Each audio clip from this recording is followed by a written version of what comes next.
problem with the Haitians, but they do want to see those other topics addressed, and they want that rhetoric to cool down and stop. I thought it was interesting.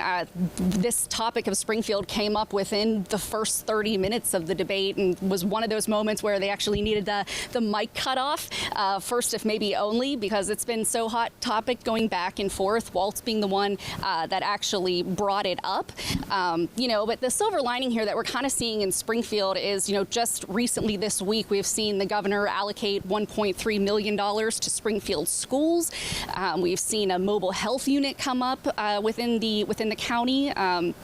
We're seeing the community really come together, a lot of church leaders. So, a lot of people around here say the noise is kind of toned down a little bit, and they're really hoping that it can kind of stay that way leading up to the election.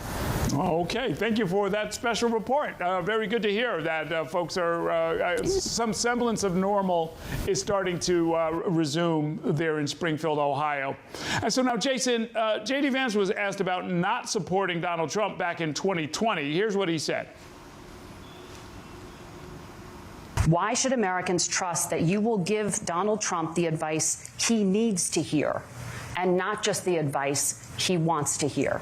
You have 2 minutes. Well, first of all, Margaret, because I've always been open. And sometimes, of course, I've disagreed with the president, but I've also been extremely open about the fact that I was wrong about Donald Trump.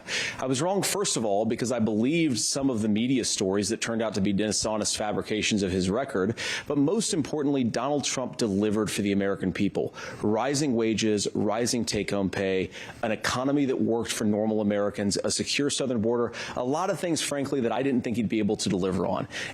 Yeah, so Jason, I mean, that might have been an issue, during the Republican primary season, but do general election voters care if J.D. Vance didn't support Trump 4 years ago and is now his running mate? Errol, good question, and I think kind of that ship has sailed because this has kind of been at the forefront for a long time now, and J.D. Vance has answered this question multiple times and answered it the same way that he did this evening.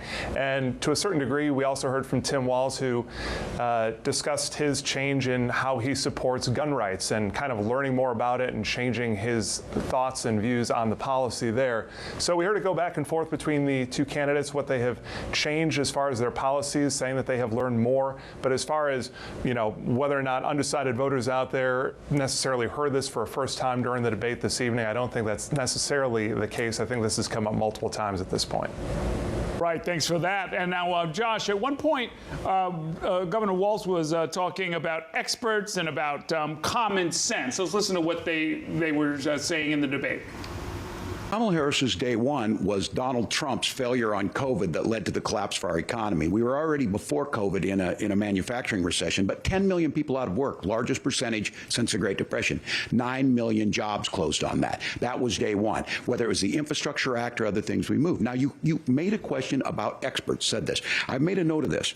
Economists can't be trusted. Science can't be trusted. National security folks can't be trusted. Look, if you're going to be president, you don't have all the answers. Donald Trump believes he does. My pro tip of the day is this. If you need heart surgery, listen to the people at the Mayo Clinic in Rochester, Minnesota, not Donald Trump. Yeah, this in some ways is deeper than just politics.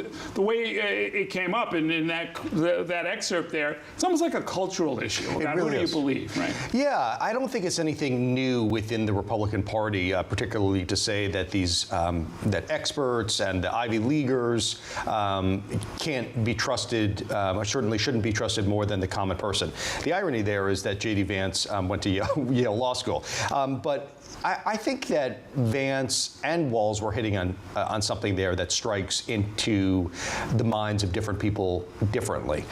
One is, should you trust a so-called expert? Should you trust a scientist? Should you trust someone who says that climate change is real, that COVID is real, et cetera? Or should you, listen more to what is deemed kind of nebulously common sense? That's something that Vance put forward. I thought that it just spoke to their relative strengths within there. Also, kind of speaking of this, is that Vance name-checked, particularly RFK Jr., who's been spouting all kinds of disproven conspiracy theories about vaccines and so on. But look, that's to a lot of people, that is, they see it as real, they see it as relevant. It's been debunked and it's dangerous, but it is what it is. No, that's right. And he of course, J.D. Vance really made quite a big show of focusing on this issue of so-called free speech, right? Like, don't check me, don't argue with, like the idea that people should be able to say whatever they want in a way that's not that different from what Donald Trump says about who's an expert and who's not. Yeah, I agree. I think just generally in this, and this speaks to more of a broader question, J.D. Vance was really a different person than we see a lot on the campaign trail, that particularly Taylor sees because he covers him so closely. He was really polished. At one point, he actually said to Walz, "If you win, I'm going to pray for you and wish you luck." This is another question that you're not asking, but I don't know how Donald Trump is going to like that. I wonder if he was too nice in this, and I wonder if Trump might want to get the last word in his own debate. Yeah, well, we will find out. Let's go to Taylor Popolars. The candidates, as expected, generally stuck to talking points that we've heard before. Let's listen to some of that. Kamala Harris has such great plans for how to address middle-class problems, then she ought to do them now. Not when asking for a promotion, but in the job the American people gave her 3.5 years ago. And the fact that she isn't tells you a lot about how much you can trust her actual plans. Yeah, I mean, that's something we've heard a lot from the campaign. In fact, J.D. Vance focusing in on that much more so than Donald Trump. Yeah, that's right, Errol. And I think it's safe to say that Vance has become the most disciplined messenger on behalf of Trumpism in his journey to becoming Donald Trump's running mate. He's a very effective campaigner, and compared to Trump himself, Vance will go to campaign event after campaign event and will stick to largely the policy issues, even when he's engaging with members of the press and kind of having very public Q&As where his supporters are surrounding him at a rally setting and will boo or respond to us in the press when we ask Vance questions, but he'll still answer and will pivot back to pretty much policy topics. We saw over the weekend Trump held a rally in Erie, Pennsylvania, and then he was in Wisconsin, and at one point he went off on a tangent where he called Vice President Kamala Harris mentally disabled. Those are not the types of remarks that you hear from Vance on the trail. He will attack the Harris and Walz ticket over and over again, as well as President Joe Biden and their agenda, but he doesn't really make news making the same types of incendiary comments that Trump makes day in and day out. And I think that's something that the Trump campaign likes about Vance. To Josh's point about whether Trump may feel that Vance was almost too nice in this debate, I think in many ways the Trump team realized that Vance got off to a bit of a rough start with old comments he made during his Senate campaign that I covered, resurfacing and going viral, that the Harris and Walz ticket latched onto. And he really had to reintroduce himself tonight. And in so many ways, he tried to do that and did that effectively. I think what'll be interesting moving forward is Vance able to kind of stay in that lane? Will Trump allow him? And also, will Vance be able to connect with people and bring any new voters in? But he has been staying on these talking points. And when he goes after the Harris and Walz ticket, especially Harris about her tenure as VP, he leaves out the fact that when Harris and Biden took office back in 2021, there was a very divided Senate. Harris was actually pretty much chained to Capitol Hill because she had to often act as the tie-breaking vote in the Senate. And a lot of the legislative items that the Biden-Harris ticket campaigned on were not possible to become law because of how closely divided Congress was. Obviously, things have changed a bit and ebbed and flowed over the last couple of years, and Harris and Biden have tried to do things through executive order, but Vance has been very critical of them and saying, well, she should have done this now and she should have fixed that. The reality for Vance and Trump, if they win this fall, unless they have a supermajority in Congress, they'll also face a lot of the same roadblocks. So Vance is, of course, a very disciplined messenger, but it's interesting to parse through what he says there. Absolutely. And Cassie Semien, reproductive rights is a big focus for the Harris campaign, and Walz sort of carried that into the debate. They got quite a lot into it, including a question about how a law in Minnesota is being interpreted. Was that kind of the winning angle as far as the Harris-Walz campaign is concerned? Well, abortion abortion rights is absolutely critical to their argument on why the country should elect them president and vice president. I was on the campaign trail in Pennsylvania over the last several days, and I spoke to one voter who said, you know, I have young daughters. This is absolutely the #1 issue driving me to the ballot box this November. I'm concerned for their future, the fact that they might not have bodily autonomy. And so she said she planned on supporting Harris and Walz. It's an issue that has come up time and time again. And while Walz was an effective messenger tonight on this issue and he struggled in others, he's been incredibly effective out on the campaign trail talking about abortion rights, talking about protecting IVF. He's talked about it in the debate, the fact that he and his wife Gwen had used fertility treatments in order to have their daughter Hope.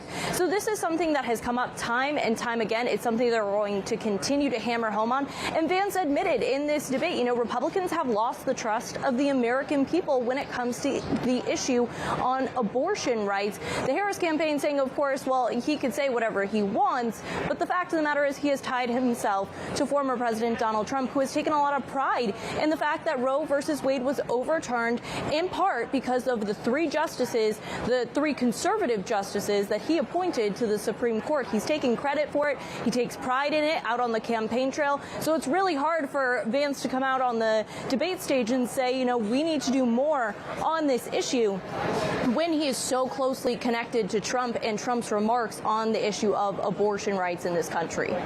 All right. Thanks, Cassie. And let's check in with the panel on what you're expecting over the next 5 weeks. Exactly 35 days until Election Day. And Holly, let's start with you. You know, here we are in this final stretch, and you talk about, we've said all night long, does this debate really matter? You know, do vice presidential debates really move the needle, or will everybody forget about it in the next news cycle tomorrow? I would say that as close as this race is, and I think it is very, very close in the swing states, that any little thing can matter. If this swayed 2,000 people in Pennsylvania, it could make a difference. And so it's going to come down to the ground game because of how tight things are. And there's some anxiousness I've heard from the Trump campaign about their ground game in the battleground states. Is it strong? Are they really chasing the ballots like they said they were going to do this time? That is critical. And there's been some angst as to that not being done. There's not enough people on the ground to turn out the vote the way they're going to need to. But the other side of that, as I've also heard from the Trump campaign, is no, we're just doing it in a different way. They're going after the low propensity voters, people who they know tend to be conservative, but just haven't voted in the past. They have sought those people out. Now that's a risky strategy because what you do in the past, you might do in the future. You haven't voted in the past, you may not vote this time. But they're trying to go after those voters. But it's a little bit of a risky ground game. It's going to depend on which camp has the best turnout the vote at this point. Okay, yep. Unfortunately, we've got folks who are traveling and also based in a lot of those swing states. In fact, let's go to one of them. Jason Fechner, what are you going to be watching for over the next few weeks? We anticipate a lot more high-profile visits. Former President Donald Trump, not 1, not 2, but 3 campaign stops here over the last few days. He was in western Wisconsin on Saturday, and then he stopped in Ultra Blue, the most liberal-leaning parts of Wisconsin. 2 campaign events today, out in Waunakee there in Dane County by Madison, and here in Milwaukee County as well. And some developing news here late on this Tuesday night. Vice President Kamala Harris coming back to Wisconsin as well on Thursday to Northeast Wisconsin. And WTAQ Radio now confirming that she's going to the very small school of Ripon College. And there's some sentimentality to that, obviously among Republicans, because it was back in 1854 that the modern-day Republican Party started there at Ripon College. So surely that is by design. A big address set for Harris on Thursday. And then we're watching those ground games for both campaigns leading up to November. Yeah, the Ripon Society is a big think tank with a lot of history behind it. Is this more of the Kamala Harris strategy of trying to pull some moderate Republicans over to her column? That's 100% it, Errol, and we also saw that with Gwen Walz, wife of Tim Walz. She has spent some time in some very long-time Republican strongholds in Wisconsin over the last couple of days last week as well. So interesting to see the two campaigns. So few independent, undecided voters out there. They're trying to peel from the other side to try to make things work come November the 5th. Absolutely. Josh Robin, what are you going to be watching for in the next 5 weeks? Well, one of them is a matter of life and death, is the situation in the Middle East. I think that there's really no question that Israel is going to respond in some way. The question is, how significant is that response, and will the United States respond militarily, or will it be affected militarily by a subsequent Iranian response? We'll have to see. The second is the strike that's ongoing. We'll see if it's going to change prices, see if it gets settled. Third thing, and this is one I really don't know, is does Donald Trump show up to that last debate? It's on October 23rd. Kamala Harris says that she's going to be there in Atlanta. It's on CNN. I don't know. I really don't know what he's going to do. Oh, interesting. She may show up and try and debate an empty podium. You never know. I don't know what CNN will do with that. Okay. So now, Tim, you are taking your show from Porch Politics on the road. You've been hitting up battleground states all around the country. Somehow you got from New York to Lansing, Michigan, and stopped at 3 states in between. Where have you been, and where are you going next? Yeah, we got a long ways to go, too. Yeah, we've been to the Philadelphia area. We've been to the Pittsburgh area, and we went to Butler, Pennsylvania earlier this morning, where that assassination attempt took place earlier this summer. Then we were in Ohio, Lordstown, a former GM plant was there, and we've made our way to Lansing. And tomorrow morning, we're actually going to meet up with some independent voters to, at a pie shop. So we're getting pie for breakfast tomorrow. You should come on up to Lansing, Michigan. But to hear what might be swaying them, what they heard, tonight. Maybe it'll make a difference. And then we're going from Lansing, and we're going to go to Wisconsin and go see Jason and his friends in Wisconsin there.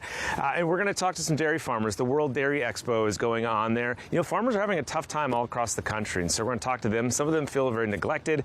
Then we're heading down to St. Louis, Missouri. They got an abortion issue on the ballot there, so we're going to talk to some strategists and folks there and talk about